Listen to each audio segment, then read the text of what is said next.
Hello student, তোমরা যারা ক্যালকাটা ইউনিভার্সিটির আন্ডারে পলিটিক্যাল সায়েন্স সাবজেক্টটা এমডিসি কোর্স অর্থাৎ পাস কোর্সে পড়াশোনা করছো, তোমাদের জন্য আজকের ক্লাসটা খুবই গুরুত্বপূর্ণ।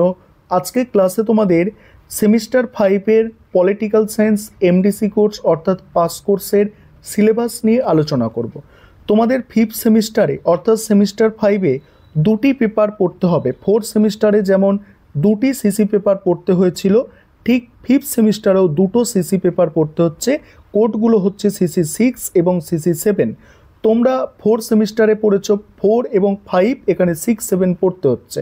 6 পেপারের নাম হচ্ছে ওয়ার্ল্ড পলিটিক্স সিন্স 1945 এবং ওয়েস্টার্ন পলিটিক্যাল থট 1 হচ্ছে সিসি 7। এই দুটো পেপারের ডিটেলসে সিলেবাসটা দেখে নাও। ইংলিশ এবং বেঙ্গলি দুটি ভার্সানেই আমি সিলেবাসটা আলোচনা করছি, ভালো করে তোমরা সিলেবাসটা দেখে নাও। এবারে তোমরা সম্পূর্ণ সিলেবাস দেখে নাও।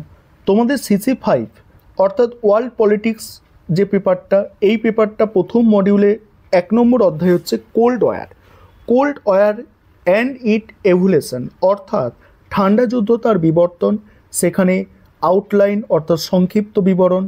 তৃতীয় বিশ্বের বলছে ইমার্জিন অফ থার্ড ওয়ার্ল্ড, তৃতীয় বিশ্বের উত্থান। তারপরে NAM অর্থাৎ এটা জোট নিরপেক্ষ, ঠিক আছে।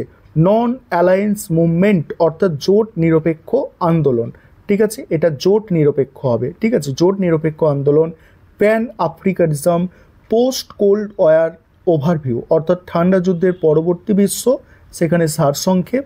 তারপরে আছে দেখো গ্লোবালাইজেশন অর্থাৎ বৈষয়িকরণ বা বিশ্বায়ন, ঠিক আছে, কনসেপ্ট অ্যান্ড পার্সপেক্টিভ, ধারণা এবং দৃষ্টিভঙ্গি।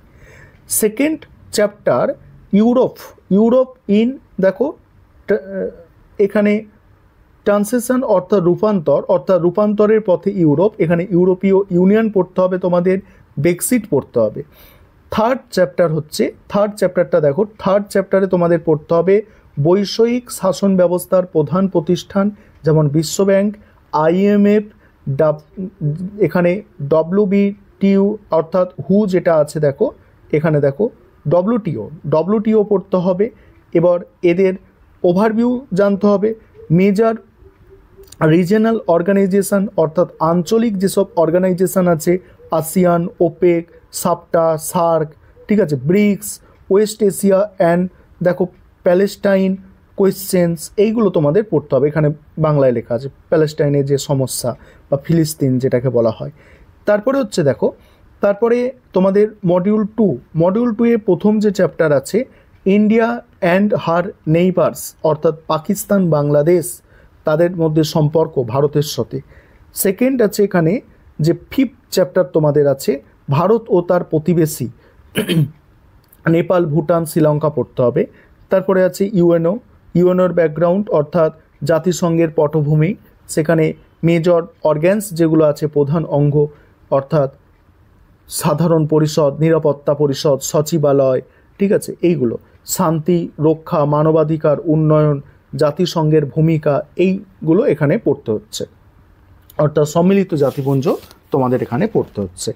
এবারে তোমাদের পরের যে পেপারটি আছে অর্থাৎ 7 পেপার, এই পেপারটির নাম হচ্ছে ওয়েস্টার্ন পলিটিক্যাল থট।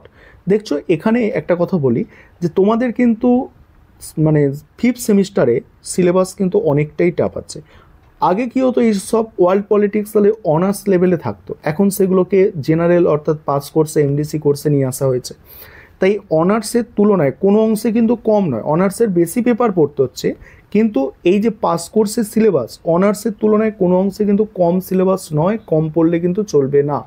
অনেক প্রশ্ন হতে পারে, বিশেষ করে যে ওয়ার্ল্ড পলিটিক্স অর্থাৎ সিসি 6 যে পেপার, এই পেপারটা থেকে অনেক প্রশ্ন হতে পারে। এমনকি মানে ওয়েস্টার্ন পলিটিক্যাল থটও কিন্তু কম কিছু নয়, এখানেও অনেক কিছু আছে, অনেক কিছু জানতে হবে। তবে আর আরেকটা বিষয়, তোমরা মানে নিউ পরীক্ষা দেবে, অর্থাৎ তোমরাই কিন্তু এই সিলেবাসে ফার্স্ট পরীক্ষা দেবে, তাই তোমাদের একটু সবসময়ই বেশি পড়তে হবে।